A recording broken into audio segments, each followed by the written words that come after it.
Hello and welcome to this short presentation of OctoPerf. During this video, I will show you how to do a recording, run a test, and have a look at the results with OctoPerf. But first, let's get started with the login. So after the login, I'm prompted with a list of all the projects. I'm inside my current workspace here. Workspaces are used to define groups of projects, and you can share access to workspaces with your colleagues. In my case, I will go straight away to create a new project. This way we start over from the beginning. Let's call this project demo. And now we'll open the empty demo project we just created on top. From inside the project, we have access to a couple of options to get started. Because the first meaningful step we are going to take is to create a virtual user. And to that end, we have a few options we can use. We can import existing JMeter scripts. We can import a Postman collection and start from there. We can also define a HTTP request by hand by providing just the URLs. In my case, the option I'd like to show you is the HAR recording because this is an interesting option in terms of what we can do to get started. Here, as you can see, we have a few options in terms of where to record from. I recommend to use Firefox or pretty much any browser except Chrome because they will record the response contents and that can be helpful later on. But it's also possible to do the recording through a proxy like Fiddler or Charles proxy. We have another option right there, and we could use automatic to name the transactions automatically, or we could go for manual. Manual is interesting because it will allow us to give a name to everything we do in real time, and this is a name we will find in OctoPerf afterward. So let's start the timeline here. This way we'll first start recording our pre-home page. So to do the recording, I will switch to my Firefox over there, and I will use the DevTools inside Firefox. So the DevTools have a network tab, and this is what I'm going to use. The only option I changed is persist logs right there, because this will allow me to keep the log going while we navigate on the application. Now my application is petstore.octoperf.com. It's a public web store. It's a public demo application, so feel free to use it for your tests as well. And I will just record a very simple scenario. But first of all, if you remember, we've said that this is a pre-home page. Now let's move on to the home page, add this as a container. There we go. Now we can enter the store. We are on the home page. So again, we can go to this and say we are going to go through the login process now. So let's call this one login. There we go. In terms of the login, I'm going to use the default login J2EE on the pet store. And let's submit this login. I would now like to add products to the cart. So instead of giving a name for every page, I will give one name for the entire process. But obviously, in a real life situation, you can feel free to be more granular. So let's pick any product and place it in my cart. There we go. We could go for a checkout process like this. I can add a checkout transaction and we can go through all the checkout pages. There we go. At the end of the day, we need to export all of that as an HAR file. So I'll make sure to save it on my disk. There we go. Now this same file we are going to import in OctoPerf, but first of all, let's stop this recording and go back to OctoPerf. We see we have our timeline right there, and we'll be able to take it into account. Moving on to the next step, I need to upload the same HAR file we created. This is this one right there. If I open it and click import, it will create a virtual user in OctoPerf for me. Now, when we open this user, we will be able to see the containers we created before with all the names we've put in place. If we open one of them, we see they may contain several requests because if you remember, I did several pages when inside the checkout. It is not a problem because we can still reorganize. I could add a new container inside this one. We could call this container, I don't know, like 6 and confirm order, for instance. Now inside this container, we could move a couple of requests. See, I can use Shift or Control plus click to select multiple items and drag and drop them inside this new container. And in this way, we have reorganized the user where we have another container and a better split of our requests. Now, the next step would be to show you how to deal with parameters. And to that end, I will use a search panel. The panel we have, like the search panel, can be opened and collapsed with a single click. And in the search panel, I've been searching for the login value, J2EE. It prompts me this request, which I can open. Opening it will open it for edition in the main panel on the upper right. We can close the search now, by the way. And here we have a lot of options. First of all, we see this is a post request. We see this request has a server. Server comes from the server menu where it is centralized. If you need to update it, you can update it in a single place thanks to this. And we also have the rest of the paths, but in this case, there's not much to change. We have a bunch of headers for this request, which we can update if we need to, but in this case, the only one that really matters is a cookie, and it will already be handled automatically. We'll see that later. In terms of the body, since this is a post request, we're likely to see our parameters there, and we see we have a login, password, and a few other things. So what I'd like to do at first is to use a list of login and passwords instead of always using the same value. So I'm going to go to the variables menu to do that. In there we have a couple of variables we can use, but the one I'm looking for is a CSV variable. So let's create one. And the first step is obviously to upload a CSV file. I have one right there that I'm going to use. And there we go. Now this file, we can see the usage is a bit weird, user1 and pass. It's because the first line is being used as a header, but it's not really a header. So instead I will manually input a header in this file or for this variable. You can also see we have a couple of incorrect passwords. It will make things interesting down the line, so let's keep it this way for now. When we're done, we can either use the breadcrumbs to go back, or we can go back to the virtual users menu and select our virtual user again. In my case, I will use a breadcrumb, and what I remember, I was in the login container, but if you don't, you can just use a search again to search for J2EE, as I did. We will go back to the body, and now to use a variable, we can use the standard syntax, which is $ brackets. We see our login and password variables from the CSV. Or we can use the autocomplete panel where we have our variables here from the all the variables available and also all the functions that are available. Like if you need to generate a timestamp, you have a function to do that, and they come with documentation and examples. So feel free to have a look at that as well. I will just close the autocomplete panel because I don't need it anymore. I've replaced login and password already. Before we move on, I'd like to show you how to deal with other types of parameters, like this one right there. If we use a search again, and well, search by default with searching request, so it obviously highlights the one I'm on because, well, the value I'm searching for, I just copied it from there. But if we go to an advanced search, we can search from responses. Searching from responses is where it gets interesting because it will point me which request gave me this value during the recording, and in particular which response gave me this value. We could use a debug tab because in the debug we have the entire content of the recorded request and response. And especially if we check the response body, we can search in there with Ctrl+F. And there we see there's this value we're looking for.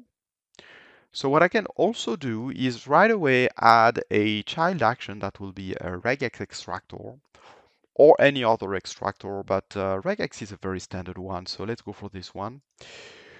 In terms of the regex, we have an option to configure it here or just below with the configure button. Both will lead us to this window where we can do a search again with Ctrl+F. And this search here, well, it allows us to search for the value we're looking for, and it will create a regex around the search result. So here I see that I have a boundary before and a boundary after. It's creating a regex for me. Since the regex is updated when I update the boundaries right there. And at the end, we can just click on this button to generate it. We can, of course, work on this regex a bit more, but in this case, it's perfectly fine like this. So I'm just going to rename it source page and we'll be done with it. This is a test below, which is still the debug tab I had opened earlier. It shows me the value that will be extracted, and it looks correct so far. What we could do is go back to our login request, either through the tree right there, or you see we still have it opened in another tab right here. So we could go back to this request and now enter this new variable that we have access to, source page. But obviously this process, if I do it by hand, it would take a while. It could be prone to errors. So what I'll do is reset my change. And instead, I will tell OctoPerf that I want to convert this into an automatic rule. So to do that, we just convert it and confirm. This will make this regex into a rule that we can apply to the entire user. And it basically does a search and replace for me. So I will just click apply, select my virtual user, and apply all. Now, I'm told it's been applied. We can go back to the user using this button or the breadcrumb again. Both will work. And if we check it out this time, we can see that source page is still there. In fact, it's been recreated by the rule. But if we check the body now, it's been replaced as well. And later down the line, we can see there's another occurrence of source page, and it's also been replaced in the next request. So that's a good thing with correlation rule. They will take care of all the occurrences for you so that you don't have to worry about this parameter anymore. Now, before we continue to a real test, I would like to run a validation. The validation can be opened from there, or you see from the main tab right here. We can run this validation, but before we do that, instead of running it only once, I'd like to run it 3 times. So this will be a test with a single user, but I will run it 3 times in a row. And this will allow me to validate a few lines of my CSV dataset. We check the logs, we can see where this is started. I started it in the cloud using Paris as a location. But you can also use your private location if you want to run it from your own servers. It is running at the moment. We can also tell because we have these dots telling us what's going on, and we'll be able to analyze the result. Before we do that, a quick note of the JMeter log that we have available here. In case you're doing advanced stuff or using plugins or scripts, you'll be able to see the results of that in the log as well. But in my case, I'm interested in these yellow dots because they point to problems. This one to start. If we check the debug for this request, we can see it's always giving us a 404 not found. So basically, this image doesn't exist. We could add some code to ignore it, but what I'll do is just disable this request. It's just an image anyway, so it's not a big deal or not a very big problem for our load test. The next one I'd like to look at is this one. It's 2 out of 3, so it's a bit more interesting because it's a bit more nuanced. If we check the request headers, this time we see the request headers are different because we have a different gestation ID. So this means the cookies were handled automatically, if you remember what I was telling earlier. The request bodies show the different content because we've been using a different login and password.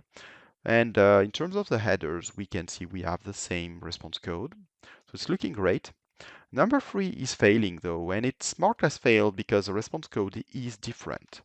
It's not that this code is an error in itself, but having a different code is usually a cause for a problem or the symptom of a problem.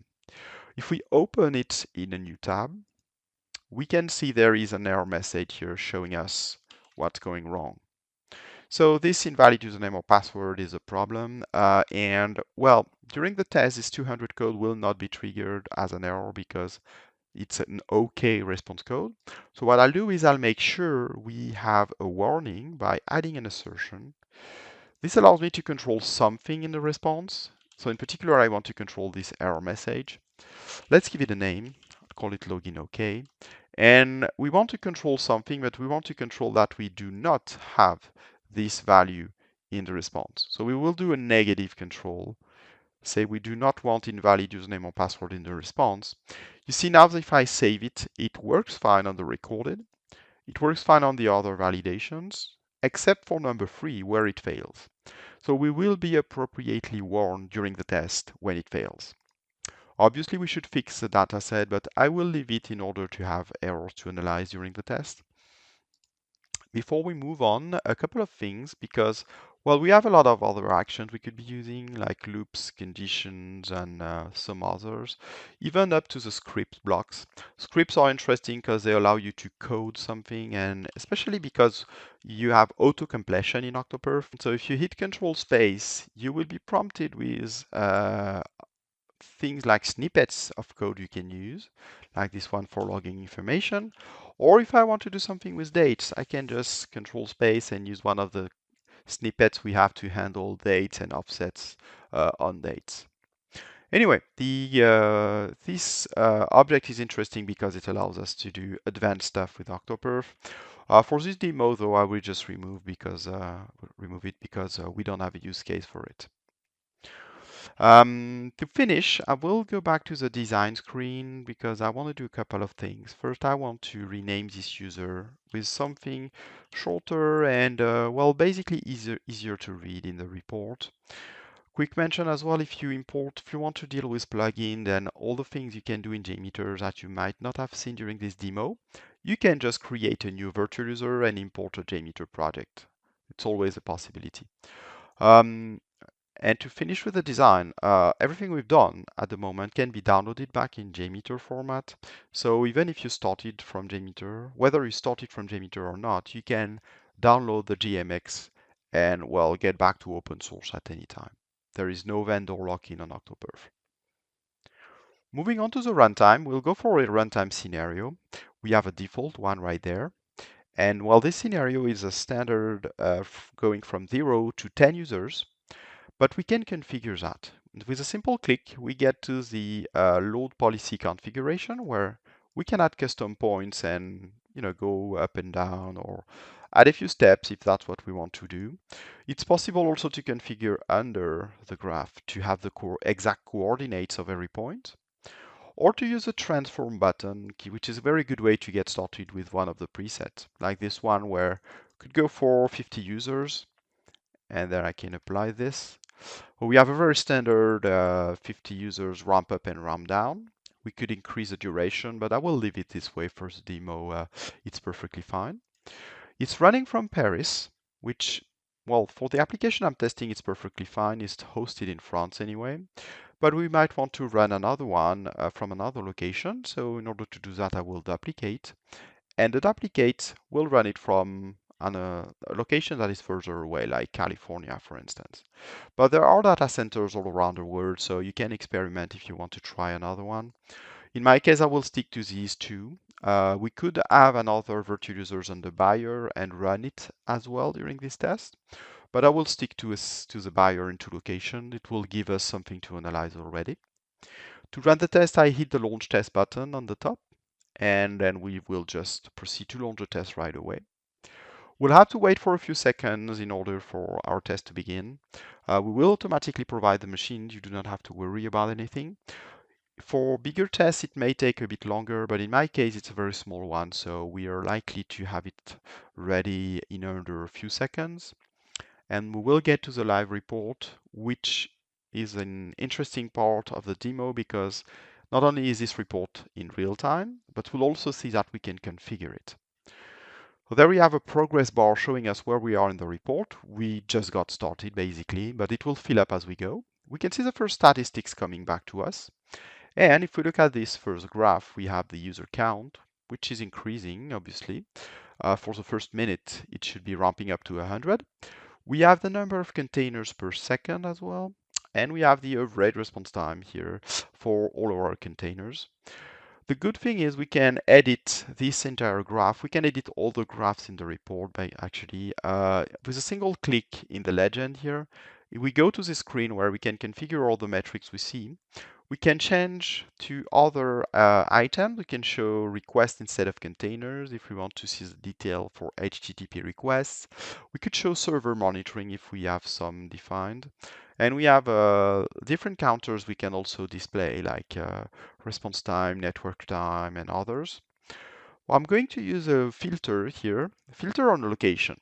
We have a location in Paris, and I can duplicate now to say, okay, I'm going to duplicate and compare with North California.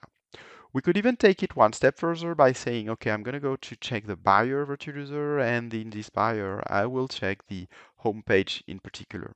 So now you see we have a very specific filter on the home page. Let's do the same for the one from Paris. And in doing so, we are now comparing the same transaction in two different regions, which should give us very accurate results. If we go back to the graph, we can see here home for Paris with the buyer, and same thing here for North California. And the two of them are very different because if you remember, the pet store is hosted in Paris, so it would make sense that it takes a lot longer from California. There are a lot of other items in this report, too many to cover in a short demo like this, but to give you a few hints, we have one here which is a tree view. It's an ordered view of the user with transactions and the items inside them, with a detailed on response time and many other. You can also select the metrics you want to see using the filters under it. But I just wanted to highlight here that we can see the error rate is very high for some of these items. And we can track it down to the request because we see it's a counted action here. And we can go to the error section to understand why we have such an error rate. In doing so, we see that we have a 200 code here with an assertion failed. This is the custom control we've put in place earlier, but we can always inspect to see the actual content of the request and the response in order to see what's going wrong during this test. So this is always available, whatever the situation. So this way you can figure out what's going on even while the test is running. Now we have other things like the response codes over time in order to see if it gets different. It could be because of a problem. We have the throughput. We have things like the top response times, or a few subsets of the response time with connect time latency. But as I said, too many to cover in detail, so just giving you a few highlights. I will just stop this test now to show you can generate a PDF on top of it. And here, if I click export, I'll be able to, generate a PDF based on this exact report we've created. So now we are on a PDF page, and on this page we find the exact same information we have placed on the previous page. We have Paris versus California here on this graph. You see we have the same exact layout for the result tree where we opened login on both of these users, and we can see the details of it here, etc., etc. When we're ready, we can save it as a PDF, which triggers PDF generation in the background. We are warned it's going to be created, and well, we can continue our navigation. When it's ready, we will be warned as well, and we can see it right there. It's also available in the Logs and Files menu where we can see the PDF, and well, we can also check it out real quick in there. So it's always a good way to access it quicker at a later time. And to finish with the demo, I'm going to show you a report comparison. And to that end, I'm going to another project where we have a few test reports. In this one, you see we have run 5 tests. We can see some highlight of this test, number of users, response time, successful hits.